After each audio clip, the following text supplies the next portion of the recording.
సరస్వతికి నమస్కారం. సకల గోత్ర ఋషుల సంతతికి నమస్కారం. ఈ బ్రాహ్మణ సమైక్య వేదికని ఏర్పాటు చేసి భాగ్యనగరంలో బ్రాహ్మణ సమాజానికి చాలా అద్భుతమైనటువంటి సేవ చేస్తున్నారు మా ఏవిఆర్ మూర్తి గారు. ఇది ఈయన చేయకపోయినా ఈయనకి నష్టం లేదు. అలాగే ఆర్థికమైన శక్తి ఏవిఆర్ మూర్తి గారి కంటే కూడా బాగా అధికంగా ఉన్న బ్రాహ్మణులు ఉన్నారు, వారెవరూ పూనుకోవట్లా, ఈయన పూనుకున్నారు. అంటే ఈయనకి బ్రాహ్మణులకు ఏదన్నా చెయ్యాలి అనే సేవా స్వభావం సహజంగా ఉంది. ఆయన వ్యాపారం ఏదో ఆయన చేసుకుంటారు, ఇది చేయకపోయినా నష్టం లేదు. ఈ సభ పెట్టినందువల్ల ఆయన వ్యాపారానికి ఏమి ₹1 అదనంగా రాదు, తెలిస్తే తెలుస్తుంది.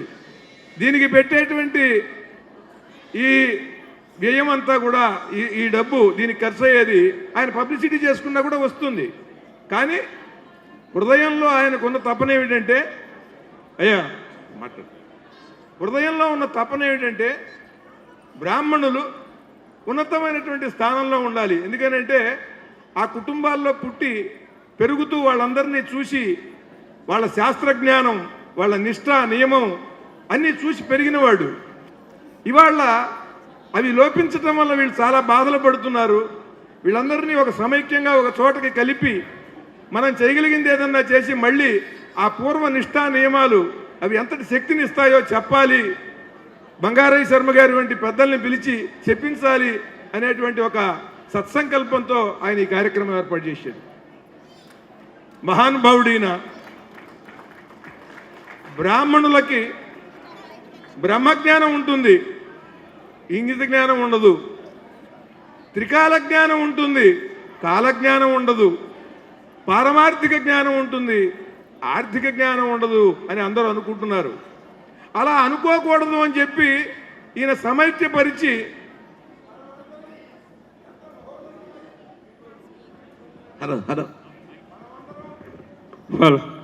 ఎంత మహోన్నతమైనటువంటి సంస్కారంతో వచ్చాం. ఆ జీన్స్లో ఎంత గొప్పదనం ఉన్నది మీరు చూడండి. సొరకాయ, పొట్లకాయ, అలాగే మామిడి పండు ఇవన్నీ కూడా ఎప్పుడు రాముడు, కృష్ణుడు లక్షల సంవత్సరాల బట్టి కూడా రామాయణ భారతాల్లో ఇతరేతర పురాణాల్లో కూడా ఆ పళ్ళన్నీ ఉన్నాయి. ఆ పళ్ళన్నీ ఋషులు తిన్నారు, దేవతలకు అవి అర్పించారు, ఇవన్నీ చెప్తాం. వాటి జీన్స్ ఎక్కడా మారలా చూడండి, అది అలా వచ్చింది. మీరు ఆ స్థితిని నిలుపుకోవాలి. ఎవరినన్నా ఒకవేళ ఏదన్నా కలిసినా కూడా వాళ్ళని కూడా మన స్థాయికి తీసుకురావాలి అని శాస్త్రం చెబుతున్నది. కనుక ఈ సృష్టిలో, ఈ క్రమంలో, అనంతకాలంలో మానవులందరూ కూడా అనేక విధాలుగా కలుస్తారు, వివాహ సంబంధాలు కలుగుతాయి. జరిగినప్పుడు మనం అందరం కూడా మహోన్నతమైనటువంటి స్థాయికి వెళ్ళాలి. తినటం, మనం నిద్రపోవటం, ఏదో సంపాదించడం, తర్వాత మన పిల్లలకి ఇవ్వటం కాదు. జ్ఞానాన్ని మనం బాగా సంపాదించి ఆ జ్ఞానంతో అందరి సౌఖ్యాన్ని కూడా మనం కోరుకోవాలి, వాళ్ళందరూ సుఖపడేలాగా చూడాలి. అది బ్రాహ్మణుడు అంటే. ఆ స్థితిని ఎప్పుడైతే ఆలోచిస్తామో మనలో ఉండే అన్ని శక్తులు కూడా చాలా పెరుగుతాయి మనకి. ఆ శక్తి అనేటువంటిది ఎక్కడి నుంచి వస్తుందనంటే సత్సంకల్పంతో, ఇతరుల గురించి ఆలోచించడంతో వస్తుంది. అలా ఇతరుల గురించి ఆలోచించేటువంటి మనిషి మా ఏవిఆర్ మూర్తి గారిని హృదయపూర్వకంగా కోరుకుంటున్నాను. నేను కూడా రాజకీయాల పరంగా ఒక అడుగు ముందుకేసి మన భాష కోసం నిలబడాలి. భాష గురించి అందరూ మాట్లాడుకునేలా చేయాలి. 1 ఓటు పడినా 1,00,000 ఓట్లు పడినా అసలు లెక్కలేదు. అది ముందు దీని గురించి కూడా ఒక నిరసనగా ఒక కవి, ఒక పండితుడు, ఒక పార్టీ కూడా పెట్టాడా అని ప్రజలకు తెలియాలి.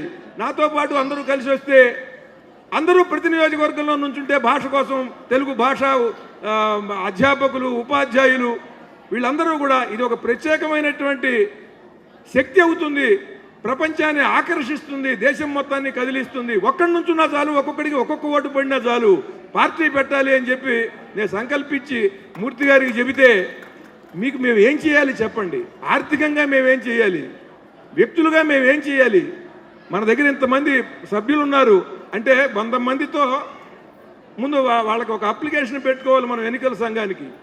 ఆ 100 మందిలో ఇక్కడ ఉత్తములు సమాజ సేవా తత్పరులు అయినటువంటి బ్రాహ్మణులతో 25 మందితో నాకు సంతకాలు పెట్టించాడు ఈయన. అంటే ఏదో మాట చెప్పటం కాదు, ఆయన వరకు ఆయన ఒక 4వ వంతు సభ్యుల్ని ఆయన తీసుకుని వచ్చి ఒక చోట నిలబెట్టి వాళ్ళందరితో కూడా సంతకాలు చేయించాడు. ఇటువంటి వ్యక్తి చాలా సంస్కారంతో చేసినప్పుడు ఒక కార్యక్రమం దాన్ని విజయవంతం చేయటం అనేది మన కనీస బాధ్యత. మనం ఇట్లాంటిది చేయటంలా, ఎవరో చేస్తున్నారు, మన్ని పిలిచారు, మనం వాడికి వెళ్ళాం. దాన్ని విజయవంతం చేయటం అనేది మనిషిగానే మన బాధ్యత, బ్రాహ్మణుడుగా మరింత బాధ్యత. ఆయన ఎవరి శ్రేయస్సు కోరుతున్నాడు? మనందరి శ్రేయస్సు కోరి మన ద్వారా సమాజానికి శ్రేయస్సును కలిగించాలి అనేటువంటి సత్సంకల్పంతో ఉన్నాడు ఆయన.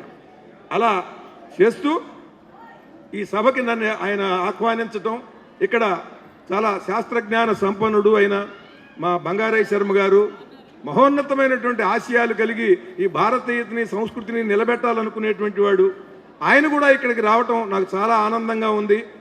అలాగే కూచిభట్ల వివేక్ గారు మంచి శక్తి సామర్థ్యాలు ఉన్నటువంటి మంచి నిర్మాత, ఆయన రావటం, అనేక మంది పారిశ్రామికవేత్తలు వ్యాపారవేత్తలు కూడా మనలో నుండి వాళ్ళందరూ నిలబడి సమాజంలో ఆర్థిక రంగంలో కూడా మంచి ప్రగతి సాధించినటువంటి వారు వీరందరూ రావటం నాకు చాలా సంతోషం. ఈ సందర్భంగా 50 సంవత్సరాలు ఒక రంగంలో ఒక మనిషి ఉండటం చాలా కష్టం, ప్రకాశిస్తూ ఉండటం మరింత కష్టం. అలా 50 సంవత్సరాలుగా ప్రకాశిస్తూ సినీ రంగంలో ఉన్నాడు మా సాయి కుమార్ గారు. ఇది చిన్న విషయం కాదు. ప్రకాశిస్తూ ఉండటంతో పాటు ఇది తెలుగు వాళ్ళకి మాత్రమే గర్వకారకుడు కాదు, అటు కన్నడ, తమిళ్, ఇటు అలాగే మలయాళం, ఇవాళ సౌత్ ఇండియాలో చాలా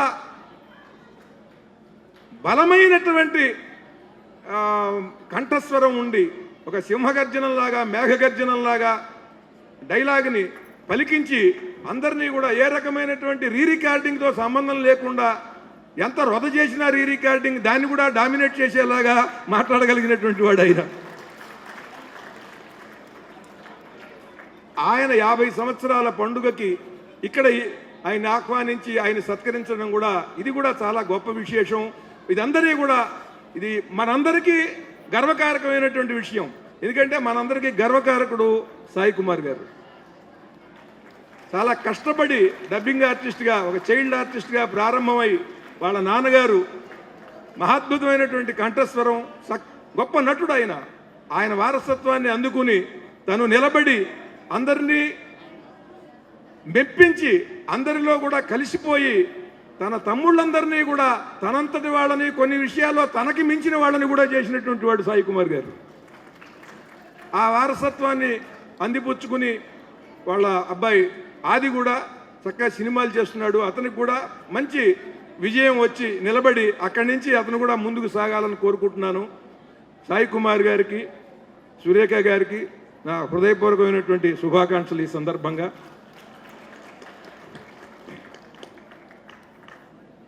మీరందరూ మా మూర్తి గారితో ఉండి ఆయన ఆశయాన్ని గమనించి, ఇటువంటి వ్యక్తి లేకపోతే మనం ఏదన్నా చేయగలమా? ఎవరికి వాళ్ళు ఒకసారి ఆత్మావలోకనం చేసుకోండి, లోపలికి చూసుకుని ఒక ఆలోచించండి.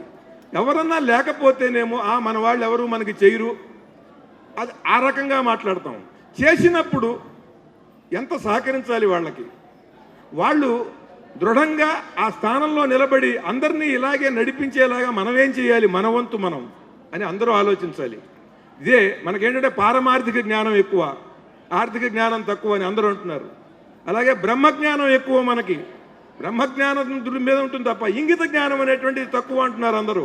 దీన్ని కూడా మనం కాదు, ఇటు ఇంగిత జ్ఞానంలోనూ వీళ్ళు చాలా గొప్పవాళ్లే అని అనిపించుకోవాల్సిన అవసరం ఉంది వాళ్ళ. అలాగే త్రికాల జ్ఞానం ఉన్నది, భూత భవిష్యత్ వర్తమానాలు చెప్పేటువంటి గొప్ప గొప్ప జ్యోతిష్ శాస్త్రవేత్తలు ఉన్నారు, ఉపాసకులు ఉన్నారు, కానీ కాలజ్ఞానం లేదు, టైం సెన్స్. దీన్ని కూడా దృష్టిలో పెట్టుకోవాలి. ఈ విషయాలు ఎప్పుడో చెప్పడం కాదు, ఇప్పుడే చెప్పాలి. అందుకని ఇప్పుడు చెప్పాను నేను, ఎక్కడ విషయం అక్కడే చెప్పాలి. ఎప్పుడో చెబితే దాన్ని తెలుసుకునేటువంటి స్థితిలో ఇవాళ సమాజం లేదు, వ్యక్తులు లేరు. కనుక మీరందరూ సంస్కారంతో మన కోసం ముందుకు వచ్చినటువంటి మనవాణ్ణి మనం ఇంకా దృఢతరంగా అక్కడ నిలబెట్టడం అనేది చేయాలి. ఈ సభకి హాజరైనటువంటి మీ అందరికీ కూడా మరొక్కసారి నా హృదయపూర్వకమైనటువంటి నమస్కారాలు, శుభాకాంక్షలు. ఈ సంస్థ ఇలాగే వర్ధిల్లాలి. ఈయన పిజే శర్మ గారి వారసత్వాన్ని అందుకుని ఎలా అయితే నిలబెట్టి తన తమ్ముళ్ళకి కూడా, కుమారుడికి కూడా అది అందించాడో సాయి కుమార్ గారు, అలాగే ఏవిఆర్ మూర్తి గారి నుంచి ఇదే వారసత్వాన్ని అందుకుని ఇంకా మరింతగా మహోన్నతంగా ఆయన కుమారుడు కూడా ఇంకా విజయ పదంలో సాగాలని కోరుకుంటున్నాను. వీరందరూ కూడా తరతరాలు, అందుకనే మీ సకల గోత్ర ఋషి సంతతికి నమస్కారం అన్న. మీ సకల గోత్ర ఒక్కొక్కడు ఎవర్రామి అంటే 3, 4 ఋషులు, 5 ఋషులు చెబుతున్నారు. కనుక ఋషుల సంగతి తర్వాత ఇటువంటి సమాజంలో కష్టపడి పైకొచ్చి ఒక రంగంలో నిలబడినటువంటి తండ్రిని అర్థం చేసుకోలేని కొడుకెందుకు, ఆ తండ్రి వారసత్వాన్ని అందిపుచ్చుకోలేని ఆ కుమారుడి జ్ఞానం ఏం జ్ఞానం? అది ఇవాళ ఇటు సాయి కుమార్ గారి నుండి కానీ, ఏవిఆర్ మూర్తి గారి నుంచి కానీ మనం అందరం కూడా దాన్ని స్ఫూర్తిగా తీసుకోవాలి. మహోన్నతంగా ఎవరి రంగాల్లో వాళ్ళు విజయ పదంలో ఇలా సాగాలని హృదయపూర్వకంగా కోరుకుంటున్నాను. నమస్కారం.